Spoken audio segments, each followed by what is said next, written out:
महत्वपूर्ण टॉपिक है। भाषा किसे कहते हैं? जैसे कि हम लोग जानते हैं कि हम आपस में क्या करते हैं, विचारों का आदान प्रदान करते हैं।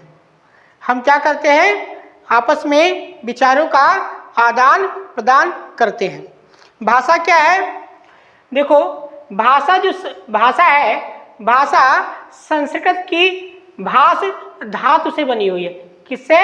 धातु से बनी हुई है। धातु शब्द का अर्थ होता है क्रिया। धातु शब्द का अर्थ क्या होता है? क्रिया। और जो है भाषा, भाष शब्द का अर्थ क्या होता है? बोलना। भाष शब्द का क्या होता है? अर्थ होता है बोलना। वाक्यों का वह समूह जिसके द्वारा हम अपने विचारों का आदान प्रदान करें, क्या कहलाएगी? भाषा कहलाएगी। क्या कहलाएगी? भाषा कहलाएगी। भाषा क्या है? हमने बताया, वाक्यों का वह समूह जिसके द्वारा हम अपने विचारों का आदान प्रदान करते हैं, भाषा कहलाएगी। क्लियर हो गया? बात करते हैं भाषा के प्रकार के। भाषा के 3 प्रकार होते हैं आपका: लिखित भाषा, मौखिक भाषा और सांकेतिक भाषा। लिखित भाषा क्या है? लिखित भाषा हम क्या करते हैं, लिख कर व्यक्त करते हैं। लिखित भाषा को क्या करते हैं? लिख कर व्यक्त करते हैं। मौखिक भाषा को क्या करते हैं? मुंह से बोल कर व्यक्त करते हैं। सांकेतिक भाषा को इससे क्या करते हैं? संकेत के माध्यम से व्यक्त करते हैं। लिखित भाषा जैसे जीवनी, पत्र लेखन, संस्मरण, ठीक है, कहानी, है ना, जो लिखी हुई चीजें हम पढ़ते हैं, क्या कहलाएगी? लिखित भाषा कहलाएगी। लिखित भाषा की जो इकाई होती है वो क्या होती है? वर्ण होती है। लिखित भाषा की इकाई क्या होती है? वर्ण होती है। लिखित भाषा क्या रहती है? अनंत काल तक बनी रहती है। क्या होती है? स्थायी भाषा होती है ना। लिखित भाषा कैसी होती है? स्थायी होती है। और लिखित भाषा की सबसे बड़ी विशेषता ये है कि श्रोता और वक्ता का आमने सामने होना जरूरी नहीं है। श्रोता और वक्ता का आमने सामने होना जरूरी नहीं है, परंतु मौखिक भाषा में क्या है? श्रोता और वक्ता का आमने सामने होना जरूरी है। क्लियर? बात आई समझ में? लिखित भाषा में श्रोता और वक्ता का आमने सामने होना जरूरी है। हमने लिखित भाषा के गुण बताए। पहला गुण क्या? लिखित भाषा की इकाई क्या होती है? वर्ण होती है। लिखित भाषा अस्थायी होती है, ठीक है। लिखित भाषा क्या है? गौण भाषा है, ठीक है। कैसी भाषा है? सेकेंडरी भाषा है। बात आई समझ में? तो पहला क्या हुआ? लिखित भाषा। लिखित भाषा के उदाहरण हमने क्या बताए? जीवनी, कहानी, संस्मरण, ठीक है, समझ में आया? और क्या बताया कि लिखित भाषा में श्रोता या वक्ता का आमने सामने होना जरूरी नहीं है। दूसरी बात करते हैं मौखिक भाषा। मौखिक भाषा क्या होता है? मौखिक भाषा होती है हम जिसको बोलकर व्यक्त करें। हम जिसको क्या करें? बोलकर व्यक्त करें, मौखिक भाषा कहलाती है। मौखिक भाषा की जो मूलभूत इकाई होती है वो क्या होती है बेटा? ध्वनि होती है। और मौखिक भाषा में श्रोता और वक्ता का आमने सामने होना जरूरी होता है, ठीक है। और मौखिक भाषा क्या होता है? चिरस्थायी होती है, यानी कि तुरंत जो है समाप्त हो जाती है। बात आई समझ में? और मौखिक भाषा की मूलभूत इकाई ध्वनि होती है। ये समझ में आया?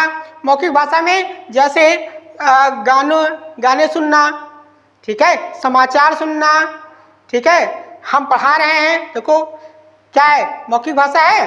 तीसरी बात करते हैं बेटा सांकेतिक भाषा। सांकेतिक भाषा क्या होती है? संकेतों के माध्यम से हम अपने विचारों का आदान प्रदान करते हैं। संकेतों के माध्यम से हम अपने विचारों का आदान प्रदान करते हैं, ठीक है। जैसे एम्पायर इशारों द्वारा बात करता है, ठीक है। और मूक बधिर समाचार होता है, और चाहे गूंगों वाला समाचार होता है कि नहीं होता है। और बात करते हैं बेटा कि तीसरा क्या है? तीसरा आपका जो सांकेतिक भाषा में है वो क्या होता है? सांकेतिक भाषा का व्याकरण में अध्ययन नहीं किया जाता है। सांकेतिक भाषा का व्याकरण में अध्ययन नहीं किया जाता है। बात करते हैं भाषा के जो है उद्देश्य की। भाषा का उद्देश्य क्या होता है? जो है विचारों का आदान प्रदान करना होता है। विचारों का आदान प्रदान करना होता है।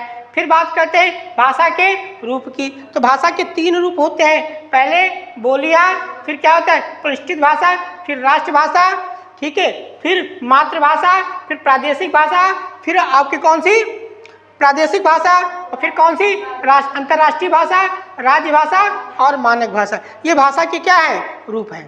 बात है समझ में। अब बोलते हैं बोलियां।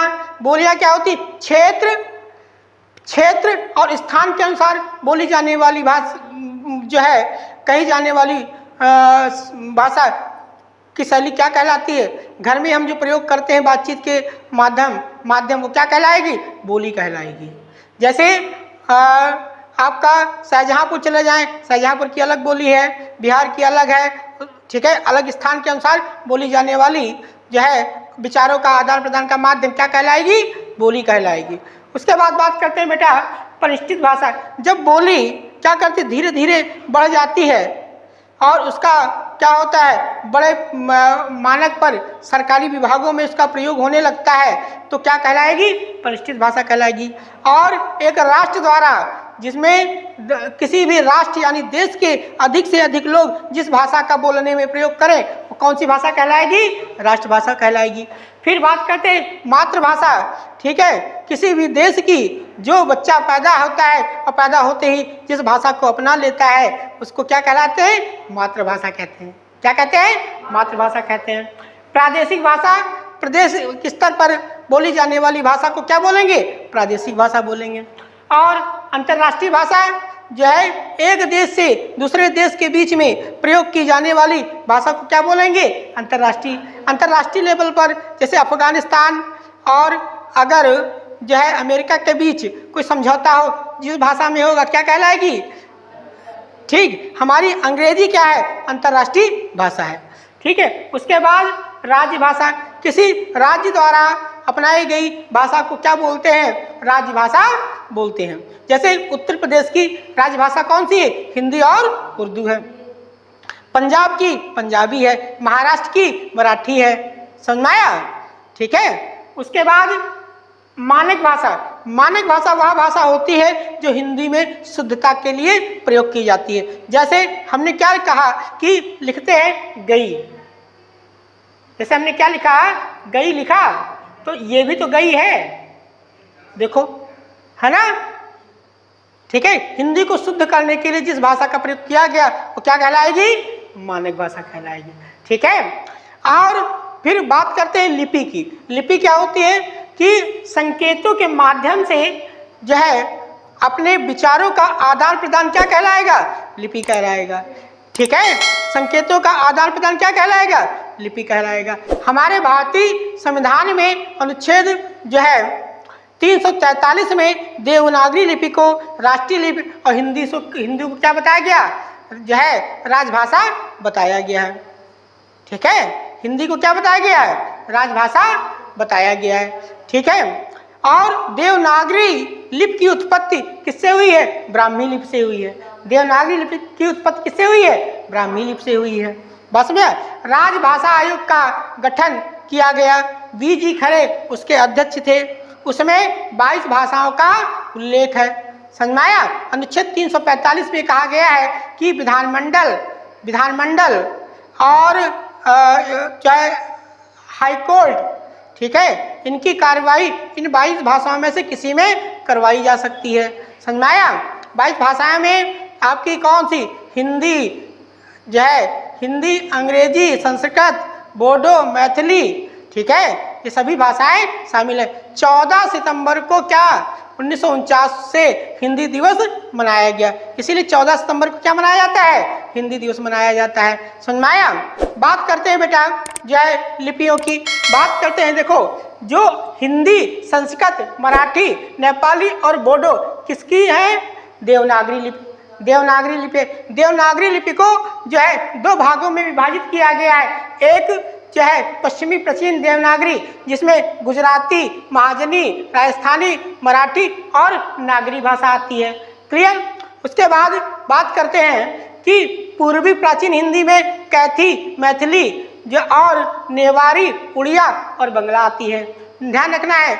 उसके बाद पहली लिपि कौन सी हो गई, देवनागरी। हिंदी किस भाषा की किस लिपि से आई है? देवनागरी से। मराठी संस्कृत किससे आई है? देवनागरी से। मराठी किससे आई है? देवनागरी से। नेपाली किससे आई है? देवनागरी से। बोडो किससे आई है? देवनागरी से। बात आई समझ में बेटा? रोमन लिपि से अंग्रेजी, फ्रेंच, जर्मन, स्पेनिश, इटालियन लिपि आई है। उसके बाद जो है आपकी पोलिश और मीजो, ये भी किसकी है? रोमन की है। समझ में आया? उसके बाद उड़िया, उड़िया लिपि से आई है। पंजाबी गुरुमुखी से आई है। ठीक है। उसके बाद उर्दू, अरबी, फारसी और बंगला किससे आई है? क्या है? फारसी से आई है। बंगला, बंगला लिपि से आई है। उसके बाद रूसी, बुल्गारियन, चेक और आपकी रूस ये किससे आई है? रूसी से आई है। उसके बाद रोमानिया भी रूसी की लिपि है। असमिया, असमिया की लिपि है। बात आई समझ में? इस प्रकार से ये आपका एक भाषा का इतिहास था। ठीक है। अब इसमें बहुत से क्वेश्चन मिलते हैं, पूछा जाएगा संस्कृत में भाष शब्द का अर्थ क्या होता है? बोलना। भाषा का अर्थ क्या है? वाक्यों का वह समूह जिसके द्वारा हम अपने विचारों का आदान प्रदान करें। ठीक है। बात आई समझ में? पूछा जाएगा अंग्रेजी की लिपि कौन सी है? क्या बताओगे? रोमन लिपि। बात आई समझ में? Any doubt? ठीक है। अब इसको आप नोट कर लो। ठीक।